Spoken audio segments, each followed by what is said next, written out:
સુરતમાં બિસ્માર રસ્તાઓને લઈ મુદ્દે હજીરાવાસીઓએ વિરોધ પ્રદર્શન કર્યો હતો।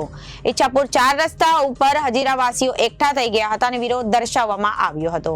આ સમસ્યાઓ અંગે વારંવાર રજૂઆત કરવા છતાં આવી હતી, તેમ છતાં પણ આજ દિન સુધી સમસ્યાનું નિરાકરણ કરવામાં આવ્યું નથી, જેના કારણે સમગ્ર હજીરા કાંઠા વિસ્તારના લોકો આ સમસ્યાથી પરેશાન હતા। આ વિસ્તારના સૌથી વધુ સ્થાનિક લોકોનું વિરોધ પ્રદર્શન કરવામાં આવ્યું હતું। સુરતમાં બિસ્માર રસ્તાઓને લઈ મુદ્દે હજીરાવાસીઓનો વિરોધ પ્રદર્શન કરવામાં આવ્યું છે। ઈચ્છાપુર 4 રસ્તા પાસે હજીરાવાસીઓ એકઠા થઈ ગયા હતા અને વિરોધ દર્શાવવામાં આવ્યો હતો।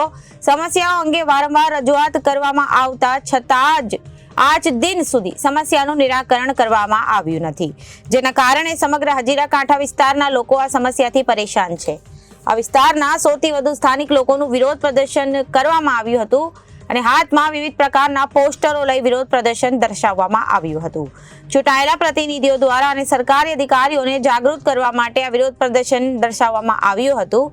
વિરોધમાં તમામ પોલીસ અને ટ્રાફિક નિયમોનું પાલન કરાશે, કારણ કે લોકોને પરેશાન કરવા એ લોકો માંગતા નથી, તેમ લોકો દ્વારા જણાવવામાં આવ્યું હતું।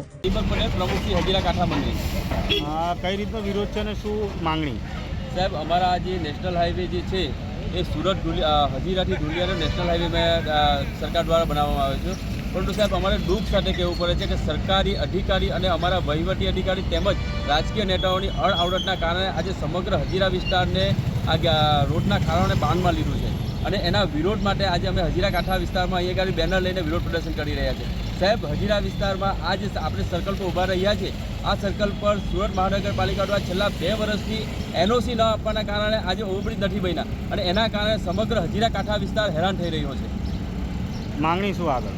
જો સુરત મહાનગરપાલિકા દ્વારા ટૂંક સમયમાં NOC આપવામાં ન આવશે અને અમારા રોડનું શોર્ટ ટાઈમમાં બાંધકામ ચાલુ ન થશે તો અમે ઉગ્ર આંદોલન છેડીશું અને જરૂર પડશે તો અમે રસ્તા રોકો આંદોલન પણ કરીશું।